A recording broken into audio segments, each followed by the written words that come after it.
नमस्कार दोस्तों, कैसे हैं आप सब। स्वागत है आपका मेरे चैनल में। तो चलिए करते हैं आज करंट अफेयर्स। लेकिन उससे पहले बता दूं कि आज शाम तक आपको मेरे चैनल पर एक नई वीडियो देखने को मिलेगी और रात को प्राचीन भारत के इतिहास में मगध का उत्कर्ष। तो चलिए करते हैं आज करंट अफेयर्स। तो रोज की तरह सबसे पहले संक्षिप्त में कुछ न्यूज, उसके बाद उनके ऊपर बहुविकल्पीय प्रश्न। तो पहला है, गांधीनगर रेलवे स्टेशन पर पहला 5 सितारा होटल। जी हाँ, भारतीय रेलवे को जल्द ही गुजरात के गांधीनगर कैपिटल रेलवे स्टेशन में रेलवे ट्रैक के ऊपर अपना पहला 5 स्टार होटल मिलेगा। इसमें 318 कमरे होंगे और यह प्राइवेट कंपनी द्वारा संचालित किया जाएगा।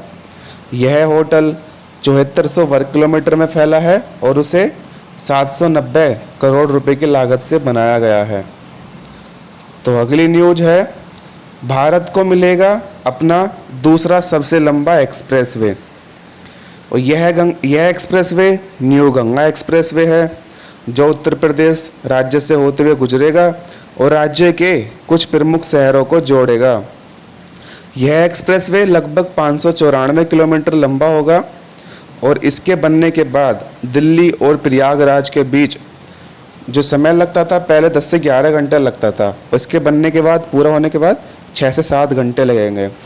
उत्तर प्रदेश द्वारा जो डेवलपमेंट कार्य किए गए हैं उसकी मैं एक अलग से वीडियो बना दूंगा, क्योंकि बहुत सारे एग्ज़ाम यूपी के आने वाले हैं। जैसे कि आप सभी को पता है, यूपी SSSC, यूपी SI, अब यूपी कांस्टेबल के भी फॉर्म निकलने वाले हैं। तो उनमें यूपी से डेवलपमेंट प्रोजेक्ट से संबंधित बहुत क्वेश्चन पूछे जाते हैं, जैसे कि UP RO, ARO, UP PSC कि उसमें एक्सप्रेसवे से ही पूछ लेते हैं कि यह एक्सप्रेसवे कौन से राज्य से गुजरेगा, कितनी करोड़ की लागत से बनाया गया है। ये वाले क्वेश्चन भर भर के पूछते हैं यूपी वाले। तो अगली न्यूज है, प्रधानमंत्री का वाराणसी का दौरा। जी, प्रधानमंत्री नरेंद्र मोदी जी वाराणसी का दौरा 15 जुलाई को करेंगे और यात्रा के दौरान प्रधानमंत्री नरेंद्र मोदी जी 1500 करोड़ रुपए से अधिक की कई विकास परियोजनाओं का उद्घाटन करेंगे और साथ ही कुछ परियोजनाओं का शिलान्यास करेंगे। इसमें BHU में एक 100 बेड MCH विंग, गोदोलिया में एक बहुस्तरीय पार्किंग, एक कन्वेंशन सेंटर, रुद्राक्ष कन्वेंशन सेंटर का नाम है, और रूरल प्रोजेक्ट वो जल जीवन मिशन के तहत, और गंगा नदी पर पर्यटन विकास के लिए रो वेसल्स और वाराणसी गाजीपुर राजमार्ग पर 3 लेन फ्लाईओवर पुल। ये रो वेसल्स क्या होते हैं कि जैसे कि नदी के एक छोर से दूसरी छोर की तरफ जाने के लिए एक नाव की तरह, यानी कि क्रूज होता है ना, उसकी तरह चलती है। तो उसमें हम जैसे कि सामान ले जाना होता है वो हम रो वेसल्स में ले जा सकते हैं। मैंने फ़ोटो डाल दिया, आप देख सकते हैं कि रो वेसल्स क्या होता है। तो अगला है, भारत का सबसे बड़ा सोलर पार्क बनाएगी NTPC। NTPC लिमिटेड गुजरात के रन ऑफ कच्छ में 4.75 गीगावाट का भारत का सबसे बड़ा सोलर पार्क बनाने जा रही है और NTPC को इसकी नवीन और नवीकरणीय ऊर्जा मंत्रालय से मंजूरी भी मिल गई है। इस प्रकार यह भारत का सबसे बड़ा सोलर पार्क बन जाएगा और भारत में सौर एनर्जी, पवन ऊर्जा की बहुत ज़्यादा क्षमता है। तो अगली है, टोक्यो ओलंपिक में भारत के पहले जज। तो इसमें है दीपक काबरा, टोक्यो ओलंपिक खेल की जिम्नास्टिक प्रतियोगिता के लिए जज बन गए हैं और ऐसा करने वाले ये पहले भारतीय जज होंगे। इन्होंने 2010 के जो कॉमनवेल्थ गेम्स थे उसमें भी एम्पायरिंग की थी एवं 2014 के एशियन गेम्स में भी ये एम्पायरिंग करने वाले पहले भारतीय जज थे। तो इसे याद रखना है कि नाम क्या है इनका, दीपक काबरा। तो अगली है, 2026 में BWF विश्व चैंपियनशिप की मेजबानी करेगा भारत। BWF यानी बैडमिंटन वर्ल्ड फेडरेशन ने कह भी दिया है कि भारत 2026 की BWF वर्ल्ड चैंपियनशिप को होस्ट करेगा और यह हैदराबाद में होगा। तो अगली न्यूज है, भारत एवं एशिया का पहला नेशनल डॉल्फिन रिसर्च सेंटर। यह रिसर्च सेंटर गंगा नदी के किनारे पटना यूनिवर्सिटी में होगा।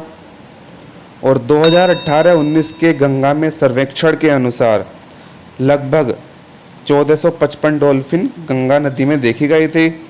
और आप सबको पता होगा कि गंगा डॉल्फिन जो है वो भारत की राष्ट्रीय जलीय जीव है, लेकिन इल्लीगल तरीके से इनकी पोचिंग होने के कारण इनकी जनसंख्या लगातार कम होती जा रही है। और जो डॉल्फिन है उसके पानी में होने के संकेत होता है कि पानी स्वच्छ है। तो चलिए देखते हैं कुछ इंटरनेशनल न्यूज़ की। नेपाल के नए प्रधानमंत्री। तो नेपाली कांग्रेस के अध्यक्ष शेर बहादुर देउवा 5वीं बार प्रधानमंत्री बने हैं। सुप्रीम कोर्ट ने ऑर्डर के तहत केपी शर्मा ओली ने अपना रिजाइन दिया। उसके बाद शेर बहादुर देउवा ने प्रधानमंत्री पद की शपथ दिलाई और यह शपथ उन्हें राष्ट्रपति ने दिलाई। और जैसा कि आप सभी को पता है कि नेपाल के राष्ट्रपति विद्यादेवी भंडारी हैं और नेपाल की राजधानी क्या है? काठमांडू। तो अगली न्यूज है, फ्रांस ने लगाया गूगल पर जुर्माना। तो इसमें है कि फ्रांस की प्रतिस्पर्धा नियामक यानी कि कंपटीशन जो अथॉरिटी होती है ने गूगल पर 500 मिलियन यूरो, तो इसका बैठेगा 592 मिलियन डॉलर का जुर्माना लगाया है। तो यह फ्रांसीसी प्रकाशकों यानी जो पब्लिशर्स होते हैं उनके साथ विवाद को लेकर इन पर जुर्माना लगाया गया था गूगल पर।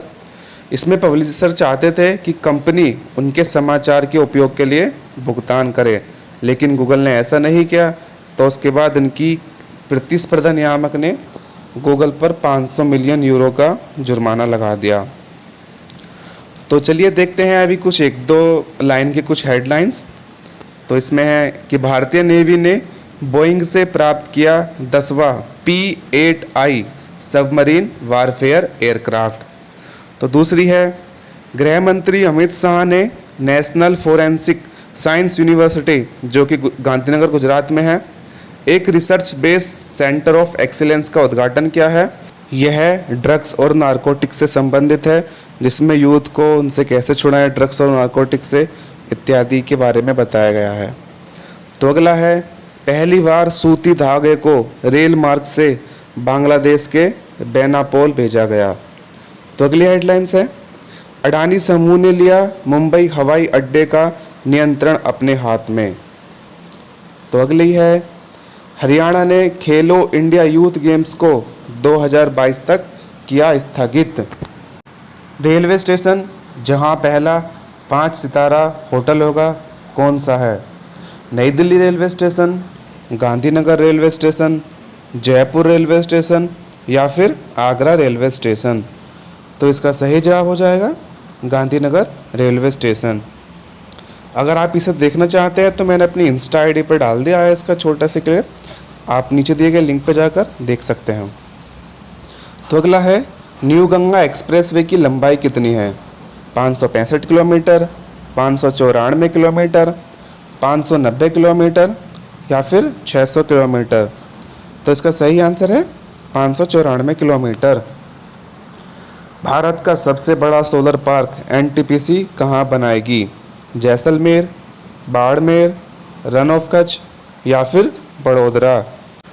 तो इसका सही जवाब हो जाएगा रन ऑफ कच्छ। तो अगला है, टोक्यो ओलंपिक में पहले भारत के जज होंगे पुलेला गोपीचंद, महावीर सिंह, अभिनव बिंद्रा या फिर दीपक काबरा। तो इसका सही जवाब हो जाएगा दीपक काबरा। ओलंपिक से संबंधित जो भी चीज़ पहली हो कि सबसे पहले स्पोर्ट्स में मेडल जीतने वाले, सबसे पहले जज, ये वाले बहुत ज़्यादा इम्पोर्टेंट है, आपको सबसे ज़्यादा इन्हीं पर फोकस करना है। तो अगला है बहुविकल्प प्रश्न, नेपाल के नए प्रधानमंत्री कौन बने हैं? शेर बहादुर देउवा, केपी शर्मा ओली, पुष्प कमल दहल या फिर लोकेंद्र बहादुर चंद। तो इसका सही आंसर हो जाएगा शेर बहादुर देउवा। तो चलिए चलते हैं अगले बहुविकल्प प्रश्न की तरफ। भारत BWF चैंपियनशिप की मेजबानी करेगा 2022 में, 2024 में, 2026 में या फिर 2023 में। तो इसका सही जवाब है 2026। तो अगला बहुविकल्प प्रश्न है, किस देश ने गूगल पर 500 मिलियन यूरो का जुर्माना लगाया?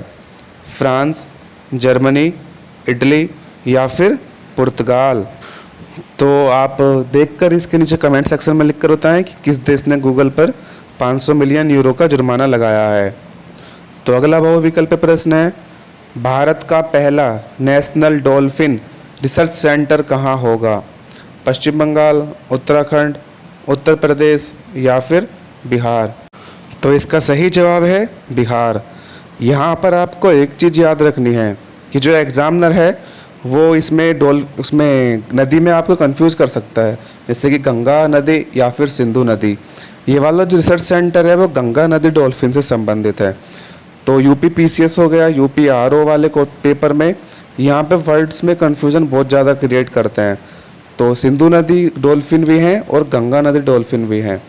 तो यहाँ पर आपको वर्ड पर बिल्कुल फोकस रखना है और आंसर अगर गंगा नदी डॉल्फिन है तो बिहार लगा कर आना है, तो सिंधु नदी डॉल्फिन होगा तो उपरोक्त में से कोई नहीं। तो चलिए, आपके करंट अफेयर्स आज के यहीं समाप्त होते हैं और उससे संबंधित हमने बहुविकल्प प्रश्न भी देख लिए हैं। तो आज रात को मैं अपनी प्राचीन भारत के इतिहास के ऊपर वीडियो बना दूंगा, आप उसे भी जाकर देख सकते हैं।